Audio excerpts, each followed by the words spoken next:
Thus says the Lord, maintain justice and do what is right, for soon my salvation will come and my deliverance be revealed. The love of God through justice for all. Maintain justice and do what is right. In the Isaiah text, the in and out group was, well, what about foreigners? This was written to Isaiah 56, sometimes called 3rd Isaiah. This is written to the people that are coming back home. And a lot of people are there. A lot of people are coming home. A lot of people have moved in. And who is in and who is out? And it says in this word, the foreigners. That means anyone who wasn't a Jew, who joined themselves to me, that we joined, and for my house shall be called a house of prayer for all peoples. Thus says the Lord God, who gathers the outcasts of Israel. I will gather others to them, besides those already gathered. The message of God's love is the most inclusive love language that there is. In the second reading from Romans, there is a question about who's in and who's out. So we didn't really have the term Christians in those days, but Jews who believed in the Messiah as Jesus, and those who were not understanding that, who's in and who's out. And Paul says, has God rejected his people? And the answer is, by no means, for the gifts and calling of God are irrevocable. For God has imprisoned all in disobedience so that he may be merciful to all. I just love that word, all. What part of that don't we get? All, everyone, right? We're all imprisoned in disobedience and need the love of God, and so that he may be merciful to all. The Matthew text has two portions to it. One is the defiling and his teaching upon, it's not the outward signs, it's what comes from us. I teased my wife, Debbie, about she didn't grow up Lutheran. And when we first started going to Lutheran church together, we had this at that time. We don't do it too bad here, but it's still kind of obvious, right? Lean to the left, lean to the right, stand up, sit down, fight, fight, fight. Right? We were up and down and turning to different pages, and she said, why do you Lutherans make everything so complicated? And I said, that way we can tell the outsider, right? Because they don't know what to do. Well, you know what? Unfortunately, that was more true than not, right? So hopefully you find this service to be comforting to you. And I look forward in the coming months when we have a screen which can unify all of us looking up and out of our bulletins. But, you know, this idea that God's love is for all, and all of us fall short, is a beautiful word to describe God's justice. Vicar David and I could spend a lot of time contemplating the second part of the Matthew text. I mean, it is disturbing in its own way. Was Jesus changed or transformed by this relationship with a woman who was calling out, even though she was clearly an outsider? Was the mission expanded? Was the mission changed? Was God's heart changed? All these wonderful things, but I'm just going to stay with one thing. Thank God she was tenacious. She was tenacious. Winston Churchill, during World War II, galvanized England, right? Never, ever, ever, ever give up. Never, ever, ever, ever give up. And that's my request for you and for me, that on issues of justice, we do not give up. And let me share how I think this story impacts our lives. This Canaanite woman, so Jesus is outside his normal territory, but of course that's a play on words, because what is Jesus' normal territory? That's everywhere. And so in that is this interaction with the woman. Have mercy on me, Lord, Son of David. My daughter is tormented by a demon. That phrase, Son of David, is a cross-cultural reference. She didn't need to say that to him, but she was paying respect to his religion, Son of David. And she made this specific request, and he didn't answer it. And the disciples wanted, her to go away. And he announces the focus of his message to the lost sheep of the house of Israel. Sign of hope, and yet also a sign of a specific focus. But she came and knelt before him, saying, Lord, help me. And that's where I want you and me to be unbelievably tenacious.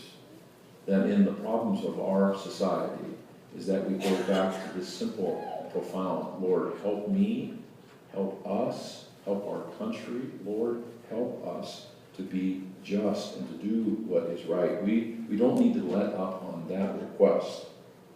And in this phrase, it's not fair to take the children's food and throw it to the dogs. Dogs was a derogatory comment. I hope you've never experienced that, but I bet you have. When somebody has called you a name. And theologians have tried to make this name as a diminutive form in Hebrew, so you could say to the puppies, you could make it a little bit cuter. It's still a dog, right? It was a disrespect. He was using a term that the Jews had used for these people. And she was nonplussed by that. She said that even the dogs eat the crumbs from their master's table, a movement of God's love. She was tenacious, so we cannot give up in these complex problems of treating everyone with respect. Let me utilize some of the writing from yesterday. Justice requires a tenacious faith. Justice requires a tenacious faith that does not give up, because justice is all-encompassing. Justice is respecting the dignity of every person in every situation, in every aspect, every time. So let me just go over that again. Every person, every situation, every aspect of life, every time. Do we live in a time where our differences are too great, our problems too complex, our disunity too pervasive to reclaim and maintain justice as a call from God? I have a prayer that God calls forth new leaders and that we are response-able, not responsible, but response-able to reclaim and maintain justice as an avenue of God's salvation and deliverance. But let's go back to the basics. Can we really start with respecting the dignity of every person? We all know the skills that we have in categorizing other people, like or unlike, better, worse, in, out. And we do this to be safe, but the problem with doing this separating others at all costs, it ends up costing everyone security, because people are doing it to you too, right? It's the way to separate us, ends up everyone's security being lost. And in every situation, so every person, every situation, isn't that somebody else's problem? Isn't Ferguson, Missouri somebody else's problem? And the question I have is, what are the limits of God's salvation? And the answer is none. Well, how about, you mean every aspect of life? And I mean, yes, God's salvation, healing, extends to every aspect of life. And we use that word wellness to capture the totality of God's deliverance. And certainly spiritual, emotional, and physical health, but along with it comes social and environmental and educational and legal and economic in every way that impacts our life.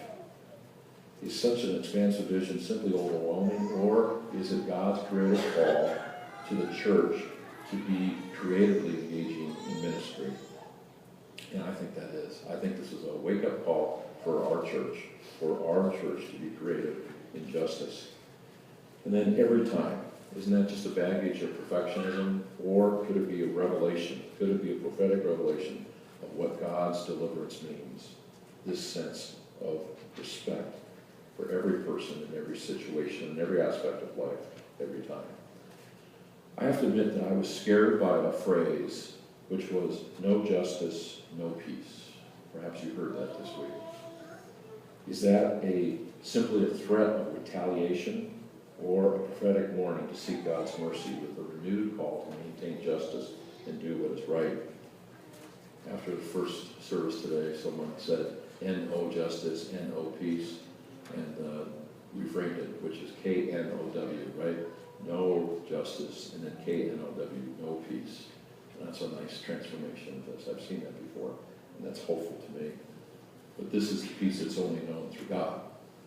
And we need God's help in this. And so I just ask you, do not give up. We live in a world where people want to give up and separate and let it go because they're not us. And all I got to say is, if we keep going with that, the quote-unquote other side will have the same opinion. And that leads to disaster. That is not what God has called us for. May God grant us a tenacious faith. And I ask you, I hope it's a holy week of discontent for you and for me and for our congregation and for our United States of America. What are small and significant ways that we can invite others to know the love of God and to pay respect to their life, no matter who they are? No one is outside the scale and scope of God's justice. Thus says the Lord, maintain justice and do what is right, for soon my salvation will come and my deliverance revealed. God, send your salvation through the gift of Jesus Christ and deliver us. Amen.